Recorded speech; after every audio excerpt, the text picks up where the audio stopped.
was created in 1941 by a Texas artist named Otis Dozier, who actually grew up in Texas. He was born in Forney, raised in Mesquite on a cotton farm, knew he always wanted to be an artist, always sketched outdoors.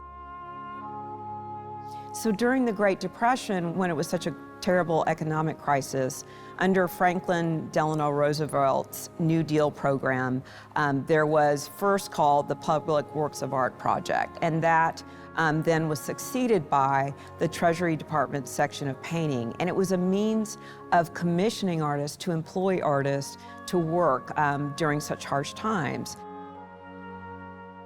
And so what this division would do is create competitions for artists to submit sketches for murals to decorate government public buildings, primarily post offices. And the idea behind it was to create a mural that celebrated the local industry, the local culture. And he looked at the fact that under the New Deal program, there had been funding for orchard planting and so pecan planting. So it's kind of this optimistic outlook of better times are ahead. This family is succeeding and so will you. So it was an uplifting message to all those who entered the post office. The post office that Dozier created it for had become a bank, a branch of the Worthington Bank, and the bank is potentially, the owner of it is thinking of selling it. So there was that potential loss of the artwork. And it was something that we knew we wanted to maintain and keep the artwork in the community.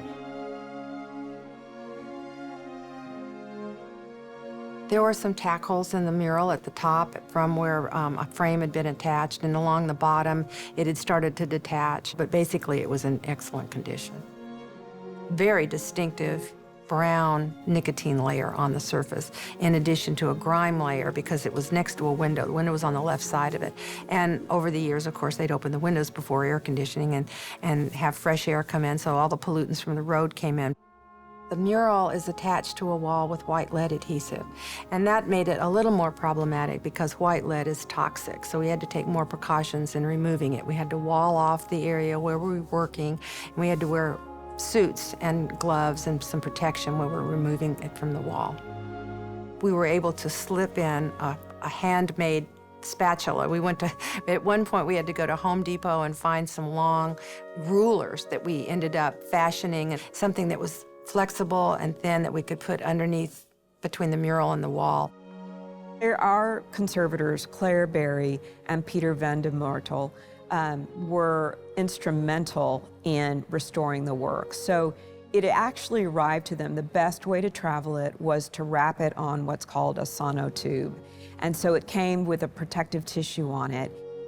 So the painting was rolled to the Kimball Art Museum, and they unrolled it face down on a padded surface or cleared surface and proceeded to remove the residual adhesive that remained on and then it was strip lined at that point. So an edge was attached to the back side of the painting, and any tears or holes or distortions were flattened and mended.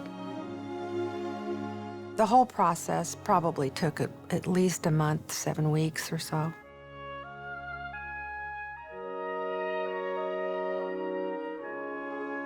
There are, of all the murals still existing, there's 106 murals in Texas that were created under this government program.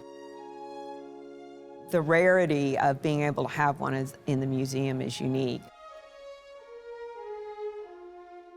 It's mostly fun. It is really fun. It's to take something that you know is a treasure and bring it out to close to what it was originally. It's just real joy.